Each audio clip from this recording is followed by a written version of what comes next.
আপ্লুত হয়েছিলেন বাবা। সকল পারিষদ বর্গদের সঙ্গে নিয়ে হরিনাম সংকীর্তন রসমাধুরীতে যখনই আপ্লুত ছিলেন, তিনি অনেককেই সঙ্গে নিয়ে নাম সংকীর্তন করছিলেন, কিন্তু হঠাৎ করে একজনের দিকে তিনি তাকালেন। আর একজনের দিকে তাকিয়ে তিনি বললেন, আমার লাগি, এই আমার জন্য তোমাকে অনেক গঞ্জনা সহ্য করতে হয়। কার দিকে তাকালেন বাবা? এই যে এতজন আপনারা বসে আছেন, আমি যদি ওই বাবার দিকে তাকিয়ে তাকিয়ে শুধু বাবা গান গেয়ে যাই, তাহলে আপনারা বলবেন না যে ওই বাবার মুখের মধ্যে এমন কি আছে? আরে কি আছে ওই বাবার মুখের মধ্যে যে কীর্তনিয়া শুধু ওই বাবার মুখের দিকে তাকিয়ে গান করছে? তাহলে কি আমরা দেখতে ভালো নাই? তা এমন দৃশ্য করছেন, মহাপ্রভু আমার কার দিকে তাকিয়ে আছেন জানেন? মহাপ্রভু আমার তাকিয়ে রয়েছেন গদাধরের বদন। হরি বল, হরি বল। গদাধরের বদন পানে তাকিয়ে তাকিয়ে মহাপ্রভু আমার নাম করছেন আর বলছেন, ও গদাধর, আমি জানি গদাধর, আমার জন্য তোমাকে অনেক গঞ্জনা সহ্য করতে হবে। এই আমার জন্য তুমি আমাকে ভালোবাসো বলে আমার জন্য অনেক লাঞ্ছনা সহ্য করতে হয় গদাধর। আমি কথা দিচ্ছি তোমাকে, আমি তোমায় কথা দিচ্ছি, আমি তোমার এই লাঞ্ছনা গঞ্জনা, তোমার ওই কলঙ্ক আমি চিরতরে এই জগৎ থেকে মুছে দেব গদাধর। তাই অস্পষ্ট ভাব বেতে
দৃষ্টান্তটা দিলে আপনাদের ভালো করে বুঝতে সুবিধা হবে। আপনারা একটু মন দিয়ে আস্বাদন করবেন, কারণ এই যে মন তো বাবা অত্যন্ত চঞ্চল, সেটা আমি বলছি না, ভগবান কৃষ্ণচন্দ্র গীতাতে বললেন, চঞ্চল হি মন কৃষ্ণ প্রমাথি বলবত দৃঢ়ম তস্যাং নিগ্রহং মন বায়ুরিব সুদুষ্করম। এই যে মনটা আমাদের এতটাই চঞ্চল বাবা, এই যে হাতের মুঠো, এই হাতের মুঠোটার মধ্যে কি আপনি বায়ুকে রুদ্ধ করে রাখতে পারবেন? পারবেন না। হাতের মুঠোর মধ্যে যেরকম বায়ুকে অর্থাৎ বাতাসকে রুদ্ধ করা যায় না, তদ্রূপ আমাদের মনটাও সেই রকম, যে আমাদের মন এইখানে বসে আছি, মনে মনে ভাবছি হাই রে বাড়িতে সবাই ঠিক আছে তো, এই যে বসে আছে আমার জুতোটা ঠিক আছে তো, এই বাবা আমাদের মনটা সবসময় চঞ্চল, শরীরটা বসে রয়েছে কিন্তু মন চারি জায়গায় ঘুরছে, কত না কত জায়গায় ঘুরছে। সেই মনকে কন্ট্রোল কিন্তু আমরা সবাই মিলে করতে পারি না, তাই মনটা বাবা এক জায়গায় করতে হবে, তবে লীলারস আস্বাদন করা যাবে। তা একদিন নিধুবনে নিকুঞ্জ মন্দিরে রাধাকৃষ্ণ আমার খেলা খেলছিলেন। কি খেলা খেলছিলেন? খেলাটা হচ্ছে পাশা খেলা। আর সেই খেলাতে পণ ছিল বাবা, যে ব্যক্তি হেরে যাবে সে অপর ব্যক্তিকে প্রেমালিঙ্গন করবে। হরি বল। বোঝা যাচ্ছে তো বাবা? তা খেলাতে তো হার জিত প্রধান, একজন হারবে একজন জিতবে, কিন্তু পণটা হলো কি, যে হেরে যাবে সে প্রেম আলিঙ্গন দেবে অপর ব্যক্তিকে। খেলা হলো, কিন্তু খেলাতে কি হলো?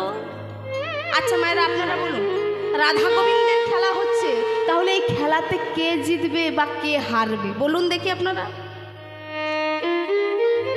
বলুন উত্তর দিন। যুগে যুগে যিনি হেরে যান, আজকের খেলাতে তিনিও হেরে গেলেন। কোথায়? রাধারানীর কাছে তিনি আজ হেরে গেলেন। আপনারা বলবেন ভগবান হেরে গেল কেন? ভগবান তো বিশ্ব ব্রহ্মাণ্ডের মালিক, বিশ্ব স্রষ্টা যিনি, তিনি হারতে পারেন কেন? তেনার তো হারার কথা নয়, কারণ তিনি হলেন ভক্ত বৎসল ভগবান। যদি তাঁর চরণ কেউ ধরার মতো ধরতে পারে, if you catch very tightly কৃষ্ণের লোটাস ফিট, কৃষ্ণের রাঙা চরণ যদি কেউ দৃঢ়ভাবে ধরে ভেরি টাইটলি, তাহলে we will not the fall down, you will not the fall down. এই জড় জগৎ থেকে তার আর অধঃপতিত হওয়ার কোনো চান্স থাকে না, যদি তাকে ধরার মতো করে ধরা যায়। ভক্তের কাছে সে সদা সর্বদা ছোট হয়েই থাকতে ভালোবাসেন বাবা। এটাই হচ্ছে ভগবানের তার নিয়ম, তার এটাই হচ্ছে একবারে ইনস্ট্রাকশন, যে ভক্ত আমাকে যেমনভাবে ডাকবে আমি তার কাছে সদা সর্বদা সেই রূপেই উপস্থিত হব। রাধারানীর কাছে তিনি হেরে গেলেন, আর যেই না হেরে গেলেন, রাধারানী বললেন, প্রাণবধূ বারে বারে তুমি আমার কাছে হেরে যাও, আর আজও তুমি হেরে গেলে প্রাণবধূ। আর যখনই তুমি হেরে গেছো শর্ত অনুযায়ী, তাহলে তো তোমাকে প্রেম আলিঙ্গন দিতে হবে। যেই না বলা বাবা, এবারে রাধারানী কৃষ্ণের সঙ্গে প্রেম আলিঙ্গন করছে। যেই না কৃষ্ণের সঙ্গে প্রেম আলিঙ্গন করছে, রাধারানী আমার কৃষ্ণচন্দ্রের সঙ্গে প্রেম আলিঙ্গনে এতটাই মত্ত হয়ে গেলেন, এতটাই আনন্দ আপ্লুত হয়ে গেলেন, এতটাই সুখ পেলেন, যে রাধারানী আমার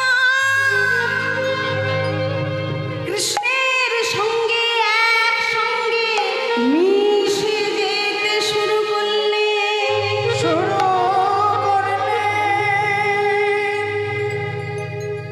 আচ্ছা আপনারা এই কথাটা বুঝতে পারছেন তো? আমি যদি আপনাকে জড়িয়ে ধরি, আপনি যদি আমাকে জড়িয়ে ধরেন, আমি কি আপনার সঙ্গে মিশে যাব? যাব না নিশ্চয়ই, কারণ আপনার দেহ আমার দেহ তো আলাদা, মিশে যাব না। কিন্তু রাধারানীর সঙ্গে কৃষ্ণ মিশে যাচ্ছে কেন? কারণ একটা মানুষের দেহ তৈরি হয় রক্ত হাড় মাংস দিয়ে, আর ভগবানের দেহ তৈরি হয় সৎ চিৎ আনন্দ দিয়ে। সৎ চিৎ আনন্দ, এই আনন্দ অংশটাই হচ্ছেন শ্রীমতী রাধা ঠাকুরানী। হরি বল, হরি বল। অনেকে বলেন না বাবা, কৃষ্ণ নাকি রাধার সঙ্গে মিলেমিশে খেলা খেলেছে, লীলা করেছে, আর কৃষ্ণ করলে কোনো দোষ নাই, আর আমরা যদি করি দু চারটা মেয়েকে নিয়ে নাচানাচি, পরকীয়া সম্পর্ক, তাহলে নাকি দোষ আছে। বাবা সম্পূর্ণ ভুল কথা। কারণ ভগবানের নিজের অংশ হচ্ছে লাদিনী শক্তি, আর সেই লাদিনী শক্তিটাই হচ্ছে রাধারানী। আর নিজের সঙ্গে কি নিজে কোনো দিন পরকীয়া সম্পর্ক করতে পারে বাবা? পারে না।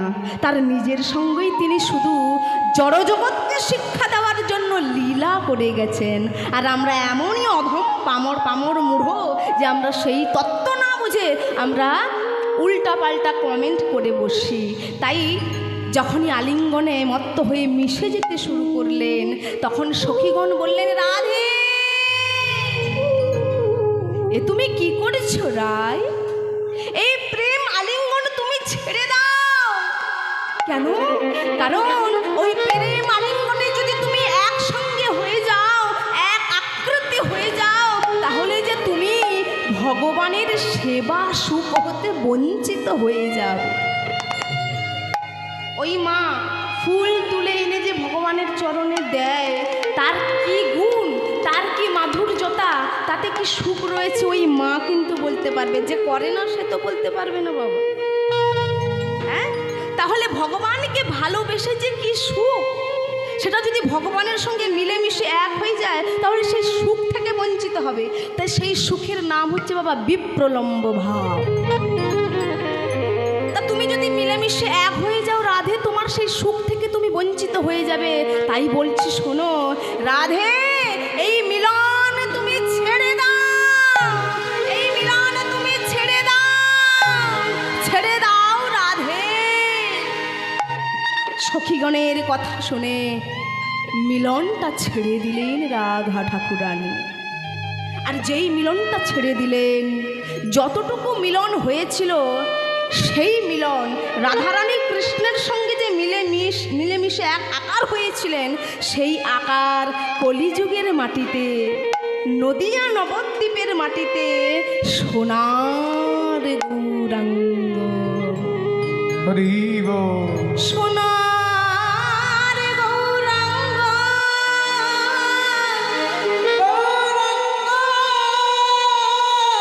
রাধা কৃষ্ণ এক আকৃতি, রাধা ভাবদূত সুবলিত, সোনার গৌরাঙ্গ,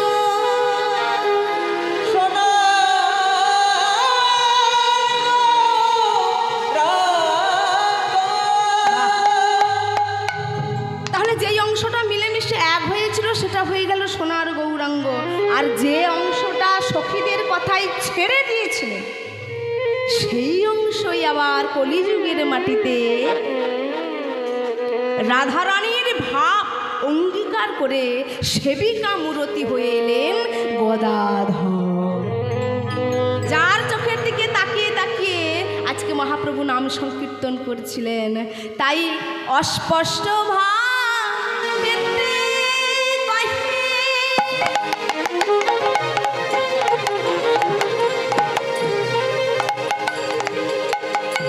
জটিলা কুটিলা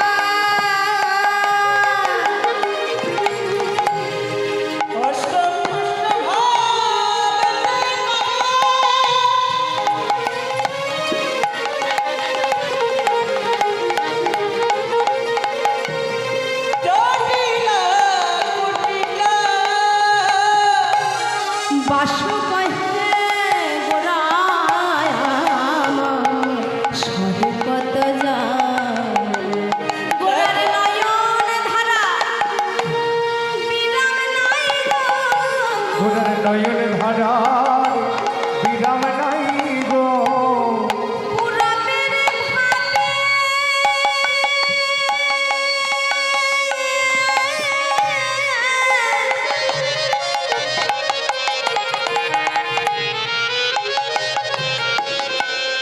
পুরবের ভাবে